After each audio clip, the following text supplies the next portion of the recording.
ಬಂಗಾರಪೇಟೆ 5 ರಾಜ್ಯಗಳಲ್ಲಿ ನಡೆದ ವಿಧಾನಸಭೆ ಚುನಾವಣೆಯಲ್ಲಿ ಬಿಜೆಪಿ ಪಕ್ಷ 3 ರಾಜ್ಯಗಳಲ್ಲಿ ಗೆಲುವು ಸಾಧಿಸುವ ಮೂಲಕ ವಿಜಯ ಪತಾಕೆ ಬಾರಿಸಿ ವಿಪಕ್ಷಗಳಿಗೆ ಭವಿಷ್ಯದಲ್ಲಿ ನೆಲೆ ಇಲ್ಲ ಎಂಬುದನ್ನು ತೋರಿಸಿದೆ ಎಂದು ಬಿಜೆಪಿ ಎಸ್ಸಿ ಮೋರ್ಚಾ ಜಿಲ್ಲಾಧ್ಯಕ್ಷ ಕಪಾಲಿಶಂಕರ್ ಹೇಳಿದರು. ನಗರದ ಕುವೆಂಪು ವೃತ್ತದಲ್ಲಿ ಹಮ್ಮಿಕೊಂಡಿದ್ದ ಸಂಭ್ರಮಾಚರಣೆಯಲ್ಲಿ ಭಾಗವಹಿಸಿ ಮಾತನಾಡಿ, ದೇಶದಲ್ಲಿ ಬಹುತೇಕ ರಾಜ್ಯಗಳಲ್ಲಿ ಬಿಜೆಪಿ ಅಧಿಪತ್ಯ ಸಾಧಿಸಿ ಅಧಿಕಾರದಲ್ಲಿದೆ. ಈಗ 5 ರಾಜ್ಯಗಳ ಚುನಾವಣೆ ಫಲಿತಾಂಶ ಸಹ ಬಿಜೆಪಿ ಪರ ಜನತೆ ತೀರ್ಪು ನೀಡಿದ್ದಾರೆ.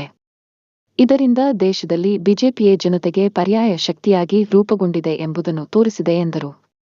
ವಿಪಕ್ಷಗಳು ಎಷ್ಟೇ ಅಪಪ್ರಚಾರ ಮಾಡಿದರೂ ಸಹ ಮತದಾರರು ಅದಕ್ಕೆ ಕಿವಿ ಕೊಡದೆ ದೇಶದ ಹಿತದೃಷ್ಟಿಯಿಂದ ಹಾಗೂ ಪ್ರಧಾನಿ ಮೋದಿ ಮೇಲಿನ ವಿಶ್ವಾಸದಿಂದಾಗಿ ಜೊತೆಗೆ ಅಮಿತ್ ಶಾ ಚಾಣಕ್ಷತನದ ಆಡಳಿತದಿಂದ ಬಿಜೆಪಿ ಪಕ್ಷಕ್ಕೆ ಮತ್ತಷ್ಟು ಆನೆ ಬಲ ನೀಡಿದ್ದಾರೆ.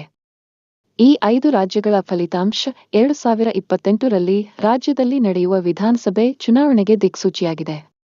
ಇದಲ್ಲದೆ ಯಾವುದೇ ಸಂದರ್ಭದಲ್ಲಿ ಸ್ಥಳೀಯ ಸಂಸ್ಥೆಗಳ ಚುನಾವಣೆ ನಡೆದರೂ ರಾಜ್ಯದ ಜನತೆ ಬಿಜೆಪಿ ಪರ ಇದ್ದಾರೆ ಎಂಬುದರಲ್ಲಿ ಯಾವುದೇ ಅನುಮಾನವಿಲ್ಲ. ಜಿಲ್ಲೆಯಲ್ಲಿ ಮಾಜಿ ಸಂಸದ ಎಸ್. ಮುನಿಸ್ವಾಮಿ ನೇತೃತ್ವದಲ್ಲಿ ಪಕ್ಷ ಬಲಿಷ್ಠವಾಗಿ ರೂಪುಗೊಳ್ಳುತ್ತಿದೆ ಎಂದರು. ಪ್ರಧಾನಿ ಮೋದಿ 12 ವರ್ಷಗಳ ಆಡಳಿತದಲ್ಲಿ ದೇಶದ ರಕ್ಷಣೆಗಾಗಿ ಹಾಗೂ ಜನರ ರಕ್ಷಣೆಗಾಗಿ ಯಾವುದೇ ಧಕ್ಕೆಯಾಗದಂತೆ ಕೈಗೊಂಡಿರುವ ಹಲವು ದಿಟ್ಟ ನಿರ್ಧಾರಗಳಿಂದ ಜನತೆ ಬಿಜೆಪಿ ಪರ ಒಲವನ್ನು ತೋರಿದ್ದಾರೆ.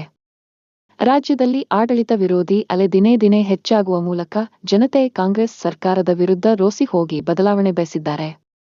ಉಪಚುನಾವಣೆ ಫಲಿತಾಂಶ ಆಡಳಿತ ಪಕ್ಷದ ಪರ ಬರುವುದು ಸಾಮಾನ್ಯವಾಗಿದೆ. ಅದು ಇಲ್ಲಿಯೂ ಅನುಕಂಪದ ಅಲೆಯಲ್ಲಿ ಕಾಂಗ್ರೆಸ್ ಅಭ್ಯರ್ಥಿಗಳು ಗೆಲುವು ಸಾಧಿಸಿರಬಹುದು. ಆದರೆ ಸಾರ್ವತ್ರಿಕ ಚುನಾವಣೆಯಲ್ಲಿ ಬಿಜೆಪಿ ಜಯಭೇರಿ ಬಾರಿಸಲಿದೆ ಎಂಬ ವಿಶ್ವಾಸ ವ್ಯಕ್ತಪಡಿಸಿದರು. ಈ ವೇಳೆ ಗ್ರಾಪಂ ಮಾಜಿ ಉಪಾಧ್ಯಕ್ಷ ಜೀವನ್ ರೆಡ್ಡಿ, ರೈತ ಮೋರ್ಚಾ ಅಧ್ಯಕ್ಷ ಚಂದ್ರು, ದೇಶಿಹಳ್ಳಿ ಶ್ರೀನಿವಾಸ್, ಚನ್ನಕೃಷ್ಣ, ನಾರಾಯಣಸ್ವಾಮಿ, ಅಮರೇಶ್, ಕುಂಬಾರಪಾಳ್ಯ ಮಣಿ, ಸುಕುಮಾರ್, ಗುಣ, ದೇಶಿಹಳ್ಳಿ ಬಾಲಕೃಷ್ಣ, ನಾಗೇಂದ್ರ, ನವೀದ್ ಮುಂತಾದವರು ಹಾಜರಿದ್ದರು.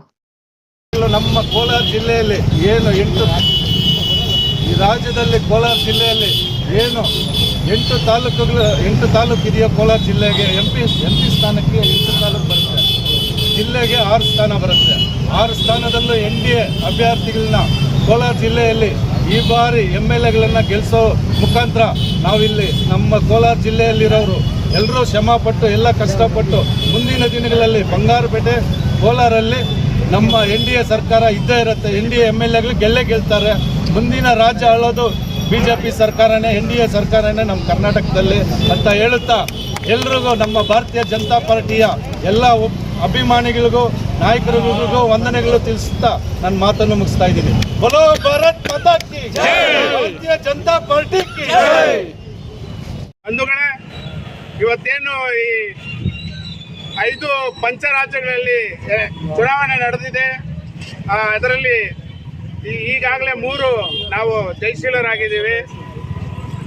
ನಮ್ಮ ರಾಷ್ಟ್ರೀಯ ಬಿಜೆಪಿ ರಾಷ್ಟ್ರೀಯ ಅಧ್ಯಕ್ಷರಾದ ನಿತಿನ್ ನಂಬಿ ಅವರ ಅಧ್ಯಕ್ಷತೆಯಲ್ಲಿ ನಮ್ಮ ಪ್ರಧಾನಿಗಳಾದ ಮೋದಿಜಿ ವರ್ಚಸ್ ಪ್ಲಸ್ ನಮ್ಮ ಅಮಿತ್ ಶಾ ಅವರ ಪ್ರಾತಿನಿಧ್ಯದಲ್ಲಿ 5 ಪಂಚರಾಜ್ಯಗಳಲ್ಲಿ 3 ಗೆದ್ದಿದ್ದೀವಿ.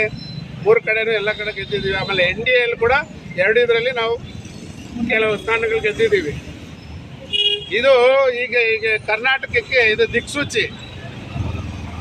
100% ಕರ್ನಾಟಕ ಕೂಡ ಸೇಮ್ ಹಿಂಗೆ ಆಗೋದು.